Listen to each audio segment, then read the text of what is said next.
বিসমিল্লাহির রহমানির রহিম। সবাইকে স্বাগত জানাচ্ছি ভিসা প্রফেসর আজকের এই ভিডিওতে। আশা করছি সবাই ভালো আছেন এবং সুস্থ আছেন। আপনাদের দোয়া এবং মহান রব্বুল আলামিনের অশেষ মেহরবানিতে, অশেষ রহমতে আল্লাহ আমাদের ভালো রেখেছেন, আলহামদুলিল্লাহ, শুকর আলহামদুলিল্লাহ। দর্শক, আজকে কথা বলবো আমরা সার্বিয়া নিয়ে। সার্বিয়ায় ভিসা হচ্ছে, সার্বিয়ায় ঘরে বসে ভিসা পাওয়া যাচ্ছে, কোনো এম্বাসি ফেস করতে হচ্ছে না এবং সহজেই ভিসা হচ্ছে। ইতিমধ্যেই অনেকে ওয়ার্ক পারমিট পেয়ে গেছেন, অনেকে অনলাইন করেছেন, অনেকের ভিসা অ্যাপ্রুভাল চলে এসেছে। ইনশাআল্লাহ আমরা ডিসেম্বর জানুয়ারিতে আশা করছি আমরা কিছু ফ্লাইট দিতে পারবো। তো দর্শক, 2024 সালের কোটা প্রায় শেষ পর্যায়ে রয়েছে, সুতরাং আপনারা যদি সার্বিয়া যেতে চান তাহলে এখনই সুযোগ গ্রহণ করবেন, এটাই আমাদের প্রত্যাশা। আর আজকের ভিডিওতে তুলে ধরবো কীভাবে আপনারা সার্বিয়া যাবেন, কী কী কাগজপত্র লাগবে বা কারা যেতে পারবেন, সবিস্তারে আলোচনা হবে, সাথে থাকুন।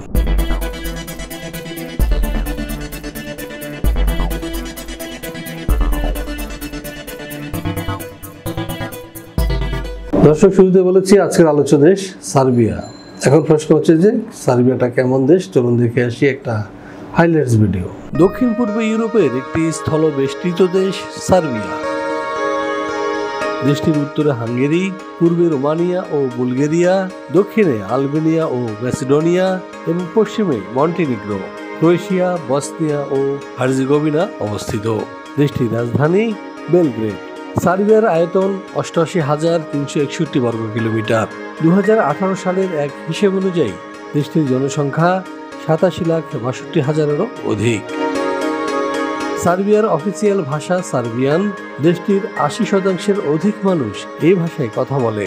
এছাড়া দেশটির প্রায় 15% ক্ষুদ্র নৃগোষ্ঠী Hungarian, Bosnian, Croatian, Albanian, Romanian, Bulgarian এবং রাশিয়ান ভাষায় কথা বলে।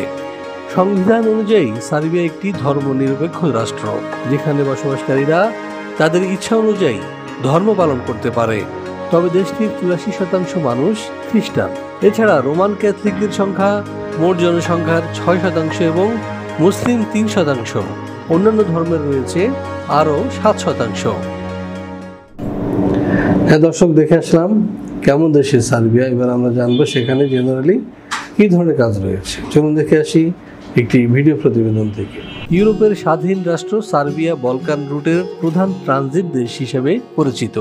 দেশটির অর্থনীতির বেশ কিছু খাতে চলছে গুরুতর শ্রমিক সংকট, কেননা প্রতি বছর আনুমানিক 30,000 সার্ব নাগরিক দেশ ছেড়ে চলে যাচ্ছে অন্যত্র। এমন অবস্থায় জরুরি ভিত্তিতে কর্মী নিয়োগ করতে চাইছে সরকার।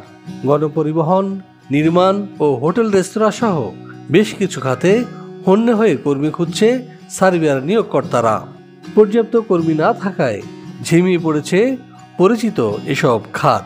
চলতি বছরের ফেব্রুয়ারি থেকে সার্বিয়ায় বিদেশিদের কর্মসংস্থান সংক্রান্ত নতুন আইনের আওতায় ওয়ার্ক পারমিট পাওয়া আগের চেয়েও অনেক সহজ হয়েছে। নতুন এই আইনে রেসিডেন্ট পারমিটের অনুমতি এবং ওয়ার্ক পারমিট পাওয়ার পদ্ধতিকে করা হয়েছে একীভূত। ফলে পুরো প্রক্রিয়া সম্পাদন করতে সময় লাগছে সর্বোচ্চ 2 সপ্তাহ।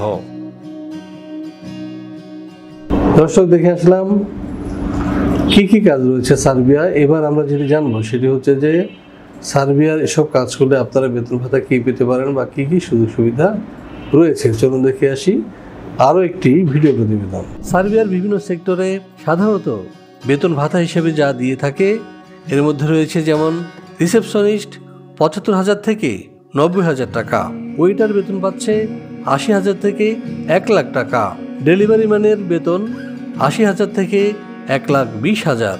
এছাড়াও ড্রাইভিং পেশা যারা যুক্ত হবেন তাদের বেতন 65,000 থেকে 80,000 টাকা।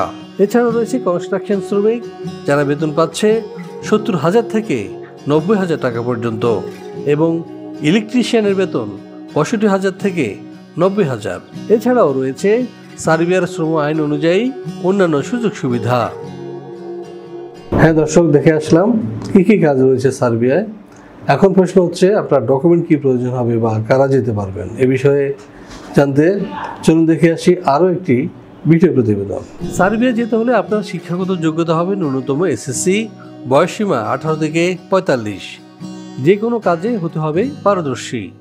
শরীরে এইডস, ক্যান্সার, হেপাটাইটিস সি কিংবা করোনা থাকা এবং কোনো ফেক ডকুমেন্টস থাকা চলবে না। ফাইল জমা দিতে আপনার প্রয়োজন হবে ভ্যালিড পাসপোর্ট, ছবি, শিক্ষাগত যোগ্যতার সনদ, কাজের অভিজ্ঞতার সনদ, পুলিশ ক্লিয়ারেন্স এবং বায়োডাটা।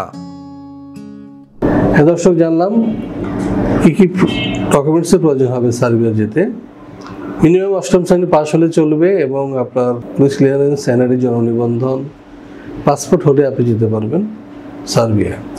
দর্শক, এবার আমরা যেটি জানবো সেটা হচ্ছে খরচ কী হতে পারে। এই বিষয়ে বিস্তারিত জানতে পাশে দেওয়া নাম্বারে ফোন দিন অথবা সরাসরি চলে আসুন আমাদের অফিসে। আমাদের অফিসের ঠিকানা হাউস 67, রোড 5, বেরুলবাড্ডা, ডিএটি প্রজেক্ট, ঢাকা।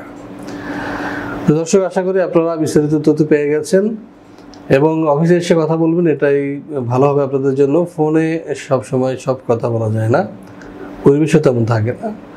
তারা অফিসে এসে কথা বলবেন, এটাই আমাদের প্রত্যাশা। তো দর্শক, যাওয়ার সময় হয়ে গেল এবং আপনাদের যাওয়ার আগে আমাদের অফিসে দাওয়াত দিব। একই সাথে আপনাদের সুস্বাস্থ্য এবং দীর্ঘায়ু কামনা করবো। একই সাথে আপনারা আমাদের চ্যানেলটি সাবস্ক্রাইব করবেন এই আশা রেখে সবাইকে আবারও শুভকামনা জানিয়ে মহান রব্বুল আলামিনের কাছে আপনাদের জন্য দোয়া এবং প্রার্থনা রেখে শেষ করবো আজকের এই ভিডিও। আল্লাহ হাফেজ।